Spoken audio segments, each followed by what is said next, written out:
ভালোবাসা ভালোবাসা বর্তমানে চারিদিকে যেদিকেই তাকানো যায় শুধু সত্য অথবা মিথ্যা ভালোবাসা প্রায় দেখা যায়। এখনকার দিনে ক্লাস 5-এ পড়া ছেলের বা মেয়ের মুখে ভালোবাসার কথা শোনা যায়। তবে বর্তমান মানুষ ভালোবাসা করে ঠিকই, কিন্তু সেসব ভালোবাসা সারাটা জীবন জুড়ে থাকে না। কিন্তু কেউ কি কখনো একটুও ভেবে দেখে সত্যিই ভালোবাসা কোথায় থাকে? কোথায় থাকে প্রিয় মানুষের ভালোবাসা? মূল কথা এটাই যে নিজের জন্মদাত্রী গর্ভধারিণী মায়ের ভালোবাসায় হলো বিশ্বের শ্রেষ্ঠ ভালোবাসা।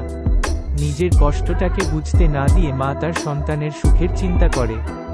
একজন প্রেমিক যখন তার প্রেমিকার জন্য হাত কাটে অথবা বলে তুমি ছাড়া আমার আর কোনো ভালোবাসার মানুষ, তখন তার একটু তার মায়ের কথা মনে পড়ে না, যে মা 10 মাস 10 দিন গর্ভে ধারণ করে মানুষ করে বড় করে তুলল। তাদের কথা না ভেবে কয়েকদিনের পরিচয় পেয়ে তার প্রেমিকার জন্য জীবন বিসর্জন দিতে প্রস্তুত হয়ে যায়।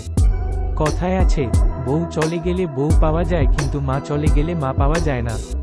সত্যিই তাই, পৃথিবীতে মায়ের মতো শ্রেষ্ঠ ভালোবাসা কেউ দিতে পারে না। একজন মায়ের ভালোবাসা এবং স্নেহ না পাওয়ার যন্ত্রণা সে বুঝতে পারে যার মা নেই, যে জন্মের পর থেকেই মা হারা। কেউ কেউ বলে মায়ের পরে স্ত্রীর ভালোবাসাই শ্রেষ্ঠ ভালোবাসা, কিন্তু বাস্তবে মায়ের মতো মমতাময়ী ভালোবাসা কেউ দিতে পারে না। মায়ের ভালোবাসা পৃথিবীর সর্বশ্রেষ্ঠ ভালোবাসা।